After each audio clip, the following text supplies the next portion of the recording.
Shalom Sobat Kristiase, apa kabar? Senang kita bisa bertemu walaupun dengan jarak yang lumayan jauh. Salam dari Bali Barat untuk Sobat Kristiase semua. Dan pada sore hari ini kita akan merenungkan firman Tuhan supaya kehidupan kita tetap kuat di dalam segala hal. Mari kita berdoa.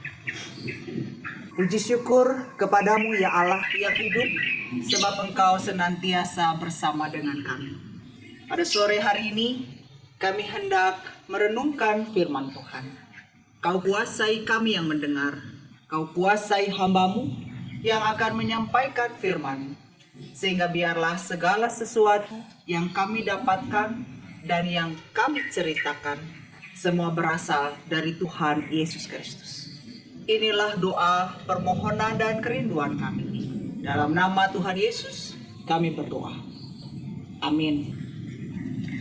Sobat Kristiase yang dikasihi Tuhan, pada sore hari ini kita akan merenungkan satu ayat yang terambil dari Yeremia pasalnya yang ke-29, ayatnya yang ke-11. Sebab aku ini mengetahui rancangan-rancangan apa yang ada padaku mengenai kamu. Demikianlah firman Tuhan, yaitu rancangan damai sejahtera dan bukan rancangan kecelakaan, untuk memberikan kepadamu hari depan yang penuh harapan. Demikian firman Tuhan, berbahagia kita yang mendengar dan memeliharanya. Dr. Lin Ting Tung adalah orang Taiwan pertama yang menjadi dokter dan menjadi Kristen. Ini terjadi pada akhir abad ke-19. Ia bekerja di satu rumah sakit kecil yang dirintis oleh Dr. Maxwell, seorang misionaris Inggris. Pada saat itu tingkat kesehatan masyarakat di Taiwan sangat rendah dan cara pengobatannya masih sangat sederhana. Satu kali ada seorang anak datang ke rumah sakit itu dan meminta obat untuk ibunya yang sedang demam di rumah akibat malaria. Anak ini berjalan lebih dari 2 jam dari desanya ke rumah sakit, melalui jalan setapak, melewati hutan dan juga sawah. Dan ketika nama ibunya dipanggil, anak ini langsung bangkit dari bangkunya, meraih botol obat dan langsung pulang. Sore hari, sekitar pukul 5, ketika kamar obat akan ditutup, seorang perawat tampak bingung lalu berbisik, "Dokter Lin, botol obat untuk pasien malaria masih ada di sini. Tetapi ada satu botol lain yang hilang. Isinya disinfektan." Dokter Lin terkejut dan diperiksa botol yang tertinggal. Ternyata benar, isi obat malaria itu tertinggal. Jadi si anak yang sudah berlari dan menunggu untuk obat ibunya tidak membawa obat yang seharusnya. Anak itu membawa obat yang salah. Botol-botol di kamar obat itu memang bentuk dan warnanya sama. Jadi tidak bisa dibedakan mana obat malaria dan disinfektan karena sama-sama bentuk cairan. Dokter Lin berkata, "Celaka kita. Ibu itu bisa mati. Disinfektan adalah obat keras pembunuh kuman untuk kamar operasi. Kalau sampai diminum, usus bisa terbakar dan orang itu bisa mati." Maka peristiwa itu segera mereka laporkan kepada Dr. Maxwell. Dr. Maxwell juga terkejut dan berkata, "Sekarang pukul 5. Anak itu pergi dari sini sekitar pukul 3. Jadi harusnya dia sudah hampir tiba. Tidak mungkin kita mengejarnya karena kita tidak tahu di mana desa anak itu." Dr. Maxwell termenung. Kemudian dia berkata, "Mulai hari ini semua obat keras tidak boleh diletakkan di meja. Sekarang panggil semua karyawan untuk berkumpul, kita akan berdoa. Dan singkat cerita, akhirnya seluruh karyawan, perawat, dan dokter di rumah sakit itu berkumpul dan berdoa. Dr. Maxwell memimpin doa dan berkata, "Tuhan, kami sudah membuat kecerobohan. Ampunilah kami. Nyawa seorang ibu sedang terancam. Tolonglah dia, cegahlah dia, agar dia tidak meminum obat yang salah itu." Malam hari Dr. Lin berdinas malam. Dia terus gelisah dengan peristiwa yang sedang terjadi. Dia merasa bersalah sebab dia harus bertanggung jawab atas kematian ibu itu. Besok pagi sekali, ketika masih subuh, pintu diketuk. Ternyata itu adalah anak yang kemarin membawa botol yang salah. Dia sangat ketakutan dan Dr. Lin juga sangat takut. Mereka saling memandang dan si anak berkata, "Maaf dokter, kemarin saya bawa botol itu sambil berlari. Lalu saya jatuh. Botol itu pecah dan isinya tumpah." Dr. Lin masih tertegun dan bertanya, "Kapan jatuhnya?" Lalu anak itu makin ketakutan karena dia berpikir dia akan dimarahi oleh sang dokter. "Maaf dok, saya baru datang sekarang. Jatuhnya kemarin sore menjelang gelap." Lalu Dr. Lin berpikir dan mengingat, menjelang gelap itu adalah saat ketika semua karyawan rumah sakit berkumpul mendoakan ibu si anak. Sahabat Kristiase, mari kita melihat dari sisi si anak. Anak ini mengalami dan melihat ibunya yang sakit. Lalu dia tahu dia harus pergi ke rumah sakit untuk mendapatkan obat bagi malaria si ibu. Dan ketika dia dapat obat itu, dia tidak tahu bahwa obat yang dia pegang itu salah. Dia tidak bisa baca. Lalu ketika dia dapat obat itu, dia lari pulang, yang menempuh jalan 2 jam perjalanan sebab tidak ada kendaraan. Tapi di tengah jalan dia jatuh dan obat yang dia pegang pecah.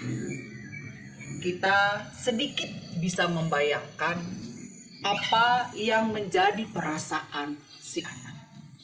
Dia merasa takut, dia merasa sedih. Dia juga merasa marah pada dirinya sendiri. Kenapa dia harus jatuh? Kenapa dia harus berlari? Dan botol itu pecah. Sobat Kristiase yang dikasihi Tuhan Yesus. Kalau kita bicara tentang kebaikan Tuhan, maka kita bisa menghitung apa saja yang menurut kita itu baik untuk kita. Kebaikan seringkali diartikan sesuatu yang membawa keuntungan bagi kita. Sesuatu yang menyenangkan bagi kita. Tapi jika sesuatu itu melukai hati kita, sesuatu itu membuat kita menangis, sesuatu itu membuat kita marah, maka kita akan berkata, Tuhan tidak baik. Orang itu tidak baik. Sebab dia sudah membuat saya menangis. Sebab dia sudah membuat saya marah. Sebab dia sudah membuat saya kecewa dan sebagainya. Pada sore hari ini, Yeremia menguatkan dan mengingatkan kita. Dia berkata bahwa rancangan Allah tidak pernah rancangan kecelakaan. Rancangan yang dimiliki Tuhan adalah rancangan damai sejahtera. Dan semuanya itu adalah untuk mendatangkan masa depan yang penuh dengan harapan. Kita adalah pribadi yang selalu diubah setiap saat. Roma 12 ayat 2 pun mengatakan, berubahlah dengan pembaharuan budimu. Dan ini mau mengajarkan kita semua untuk mengukur kebaikan seseorang atau bahkan kebaikan Tuhan bukan hanya sekedar hal-hal yang menyenangkan. Bukan cuma sekedar doa yang dinaikkan lalu dikabulkan seperti yang kita minta. Tapi sebaliknya, ketika kita hidup dan bertumbuh di dalam cinta kasih Tuhan, kita bisa mengerti bahwa kebaikan Tuhan adalah hal yang bisa terjadi melalui peristiwa yang mungkin membuat kita sedih, yang mungkin membuat kita merasa kecewa. Tapi kemudian kita mau bijaksana dan mengaku, mengimani bahwa setiap apapun yang Tuhan perkenankan, rancangkan, tidak pernah membuat kita sakit hati, tidak pernah untuk menghancurkan kita. Sebaliknya, semuanya itu dipakai untuk menjadikan kita pribadi yang lebih baik dan bijaksana. Pada akhirnya kita bisa berkata, Tuhan selalu baik dalam segala hal, dalam segala situasi. Dan Tuhan selalu baik walaupun keadaan kita adalah keadaan yang mungkin sedang tertekan ataupun yang membuat kita menangis. Kita berdoa. Tuhan Yesus, kami mengucap syukur sebab kami memiliki Allah yang selalu baik. Ampuni kami Tuhan, sebab sering kali kami mengukur kebaikan Tuhan dengan selera kami, dengan kemauan kami. Kami berdoa untuk kesenangan kami, untuk kepentingan kami. Dan ketika apa yang kami alami tidak seperti yang kami minta, tidak seperti yang kami doakan, kami pun dengan mudah mengatakan, Tuhan tidak mendengar doa kami. Tuhan tidak baik. Pada sore hari ini, kami belajar untuk mengerti bahwa apapun yang terjadi dalam hidup kami, Tuhan Yesus selalu baik. Rancangan dari Tuhan selalu mendatangkan kebahagiaan. Tolong kami Tuhan Yesus, supaya kami bisa mengerti dan kami semakin bijaksana untuk menghadapi setiap peristiwa yang Tuhan Yesus sedang perkenankan terjadi dalam kehidupan kami. Ya Allah yang hidup, hamba-Mu berdoa untuk sobat Kristiase dimanapun mereka berada dan apapun yang saat ini sedang mereka alami dan jalani. Bagi mereka yang masih duduk di bangku sekolah, baik sekolah umum, SMA, atau bahkan di perguruan tinggi, Tuhan Yesus tolong setiap sobat Kristiase di dalam mereka mengerjakan tanggung jawab dan tugas mereka sebagai seorang pelajar.